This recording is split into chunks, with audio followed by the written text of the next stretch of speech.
ರಾಜ್ಯ ಬಿಜೆಪಿಯಲ್ಲಿ Yatnal versus Vijayendra fight ಒಂದು ತಾರ್ಕಿಕ ಅಂತ್ಯವನ್ನ ಕಂಡಿದೆ.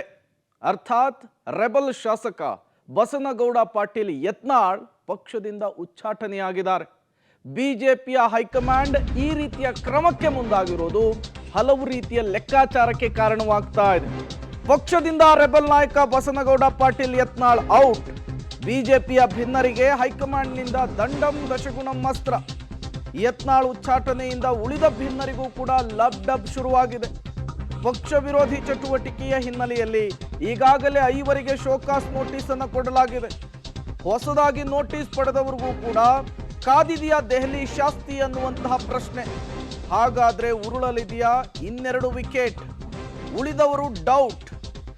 ಎಸ್ಟಿಎಸ್ ಹೆಬ್ಬಾರ್ ಮೇಲೂ ಕೂಡ ಶಿಸ್ತು ಕ್ರಮದ ತೂಗುಗತ್ತಿ. ರೇಣುಕಾಚಾರ್ಯ, ಕಟ್ಯಾ ಸುಬ್ರಹ್ಮಣ್ಯ ನಾಯ್ಡು, ಬಿಪಿ ಹರೀಶ್ ಕೇವಲ ವಾರ್ನಿಂಗ್ ಅಷ್ಟೇ ಕೊಡ್ತಾರ ಅಥವಾ ವಿಜಯೇಂದ್ರ ಬಣದಲ್ಲೊಬ್ಬರಿಗೆ ಉಚ್ಚಾಟನೆ ಕಾದಿದೆಯಾ ಅನ್ನುವಂತಹ ಪ್ರಶ್ನೆ ಸಹಜವಾಗಿಯೇ ಮುನ್ನೆಲೆಗೆ ಬರ್ತಾ ಇದೆ. ವಿಜಯೇಂದ್ರ ವರ್ಸಸ್ ಯತ್ನಾಳ್, ವಿಜಯೇಂದ್ರ ವರ್ಸಸ್ ಯಡಿಯೂರಪ್ಪ ನಿನ್ನೆ ಮೊನ್ನೆಯ ಕಿತ್ತಾಟ ಅಲ್ಲ ಇದು. ಅದಕ್ಕೆ ಹಲವು ವರ್ಷಗಳ ಇತಿಹಾಸವೇ ಇದೆ. ಇಲ್ಲಿಯವರೆಗೂ ಸೈಲೆಂಟ್ ಆಗಿದ್ದಂತಹ ವರಿಷ್ಠರು ನಿನ್ನೆ ಇದ್ದಕ್ಕಿದ್ದ ಹಾಗೇನೆ ಅವರನ್ನ 6 ವರ್ಷ ಪಕ್ಷದಿಂದ ಉಚ್ಚಾಟನೆ ಮಾಡಿದ್ದಾರೆ. ಹಾಗಾದ್ರೆ ಅವರನ್ನೇ ನಂಬಿಕೊಂಡಂತಹ ಉಳಿದವರ ಕಥೆ ಏನು?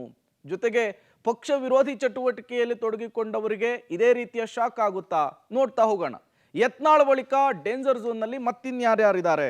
ಮೊದಲನೇದಾಗಿ ಎಸ್.ಟಿ. ಸೋಮಶೇಖರ್, ಯಶವಂತಪುರ ವಿಧಾನಸಭಾ ಕ್ಷೇತ್ರದ ಶಾಸಕರು, ಕಾಂಗ್ರೆಸ್ ಜೊತೆಗೆ ಸಂಪರ್ಕವನ್ನು ಹೊಂದಿದ್ದಾರೆ. ಶಿವರಾಮ್ ಹೆಬ್ಬಾರ್, ಯಲ್ಲಾಪುರದ ಶಾಸಕರು, ಇವರು ಕೂಡ ಕಾಂಗ್ರೆಸ್ ನಾಯಕರುಗಳ ಜೊತೆಗೆ ಶಿರಸ್ಯ ಕಂಠಸ್ಯವಾಗಿದ್ದಾರೆ. ಅವ್ರಿಗೂ ಕೂಡ ಇದೇ ರೀತಿಯ ಶಾಸ್ತಿ ಆಗುತ್ತಾ? ಮತ್ತೊಬ್ಬರು ಬಿಪಿ ಹರೀಶ್, ಹರಿಹರದ ಶಾಸಕರು, ಇವರಿಗೆ ಶೋಕಾಸ್ ನೋಟಿಸ್ ಸರ್ವಾಗಿದೆ. ಯತ್ನಾಳ್ ಬಣದಲ್ಲಿ ಗುರುತಿಸ್ಕೊಂಡಿದ್ರು, ವಿಜಯೇಂದ್ರ ವಿರೋಧಿ ಬಣದಲ್ಲಿ ಗುರುತಿಸ್ಕೊಂಡಿದ್ರು.